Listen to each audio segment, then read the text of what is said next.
Et selon une récente étude de l'IFOP, 63% des actifs en Nouvelle-Aquitaine envisagent une évolution professionnelle et on peut se faire accompagner justement pour évoluer professionnellement. On va en parler avec Alice Denma-Nivong qui est avec nous en plateau. J'ai vité dessus, on l'avait dit juste avant l'émission, j'ai réussi à viter dessus. Redis-le. Alice Denma-Nivong. C'est bon? Ça va? Très bien. Bon. Manager de groupement du CEP Nouvelle-Aquitaine. Alors pour démarrer, ces conseillers en évolution professionnelle, ils sont destinés à qui? Alors, les conseillers en évolution professionnelle interviennent auprès de l'ensemble des actifs, donc toutes les personnes qui sont en emploi ou qui cherchent un emploi. Mais nous, le service que je porte, on va accompagner spécifiquement tous les salariés en contrat de droit privé et les indépendants, les chefs d'entreprise, les professions libérales, voilà. Donc plutôt les actifs occupés. Donc ça se passe comment en fait, ces personnes, ces 63%, ça fait plus d'une personne sur deux en Nouvelle-Aquitaine qui veulent évoluer professionnellement. Elles viennent vers vous, prennent rendez-vous, vous faites un bilan, vous échangez sur les compétences. Comment ça se déroule exactement ces rendez-vous avec les conseillers ? Alors, on est à 63% en 2021 et on était à 50% l'année dernière. Donc, c'est dire aussi que ce besoin d'évolution professionnelle, il est encore plus fort que l'année dernière. Peut-être à cause ou grâce, je ne sais pas, à la crise sanitaire. Alors, bien sûr, ça joue un rôle. Évidemment. Et sur ces 63%, on a pu mesurer que 19% seulement font des démarches pour être accompagnés dans leur évolution. Donc, oui, il y a des possibilités, vous l'avez dit. Le conseil en évolution professionnelle, c'est gratuit. C'est une mission de service public que nous portons. Pour prendre rendez-vous, c'est très simple. Il y a un numéro unique qui est le 09 72 01 02 03, numéro non surtaxé, ou un site internet. On regardera tout à l'heure un petit peu le site. On prend un rendez-vous avec un conseiller qui est soit proche de son domicile, soit proche de son lieu de travail, soit en distanciel. Parce qu'on ne peut pas nier aussi que parfois c'est plus pratique d'avoir un accompagnement qui se fait à distance. Et ces conseillers font partie d'organismes avec lesquels vous travaillez? C'est ça, exactement. On a 28 structures et 113 conseillers sur l'ensemble de la région pour pouvoir porter ce service. Donc voilà, on a un groupement en fait qui s'appelle le réseau EVA. Et donc si on appelle le numéro que j'ai indiqué, on a rendez-vous avec un de nos conseillers. Et on commence par un premier rendez-vous où on va faire un peu l'état des lieux de la situation. On a un besoin, on a une demande et on va avoir un rendez-vous d'1h30 où justement on va pouvoir écouter la personne et commencer à lui donner un premier niveau d'information. Parfois ça s'arrête là parce qu'on se pose une question, on a juste besoin d'une réponse. Mais souvent ça va plus loin et là on va démarrer un accompagnement qui va durer entre 6 et 18 mois et on s'adapte complètement à la personne, à sa temporalité, son besoin, son autonomie, sa disponibilité. Voilà, c'est gratuit et c'est tout ça. À partir de quel moment vous conseillez justement à quelqu'un de commencer à prendre un rendez-vous avec un conseiller professionnel pour les personnes qui sont à la maison, à partir du moment où on commence à se poser un petit peu des questions sur on aime moins ce qu'on fait, à quel moment on vient vers vous?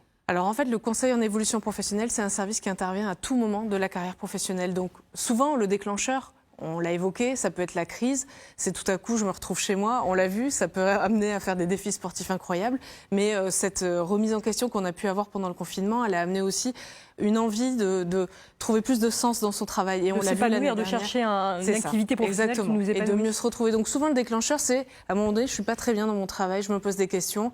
Ben, tiens, pourquoi pas vous, appelez le 09 72 01 02 03 et faites le point. Parfois, on a une idée un peu plus précise. On a envie d'évoluer. Évoluer, ça peut vouloir dire se former, avoir d'autres compétences, avoir une mobilité en interne dans son entreprise. Ça peut être, j'ai envie de tout changer, j'ai envie de créer une entreprise. Bref, c'est autant d'idées qu'il peut y avoir de personnes. L'année dernière, on a accompagné plus de 10 400 personnes sur la Nouvelle-Aquitaine. Ce chiffre est déjà atteint pour 2021. Donc on l'a dit, 63%, plus d'un néo-aquitain, c'est ça, a envie d'évoluer. En fait, on intervient sur tout. Mais bien sûr que souvent, le déclencheur, ça peut être une situation de malaise. On parle beaucoup de burn-out. On accompagne les personnes qui sont en arrêt de travail et qui sont un peu isolées. Non, on n'est pas isolé. Le CEP est là et c'est gratuit. Et justement, Alice, parmi ces plus de 10 000 personnes que vous avez accompagnées, est-ce qu'il y a des choses qui vous ont marqué, peut-être des reconversions ou des évolutions qui ont été incroyables et qui vont parler justement aux personnes qui nous regardent et qui vont peut-être leur faire dire « mais moi aussi, je peux y aller, je peux le faire, je peux changer ». Alors, des histoires, des belles histoires qu'on a accompagnées, il y en a plus de 10 400. Parce que clairement, chaque histoire est unique. Mais c'est vrai que j'en ai une en tête qui est une des belles histoires qu'on continue de suivre parce qu'on a envie de savoir ce qui va se passer. C'est l'histoire de Cécile qui était en Charente-Maritime, qui travaillait dans le milieu bancaire depuis des années. Et pendant le confinement, elle s'est dit... Tiens, j'ai envie de changer quelque chose. Ça faisait un petit moment qu'elle avait en tête un projet plutôt de revenir vers quelque chose de plus écolo. Enfin voilà, elle avait une vraie quête de sens.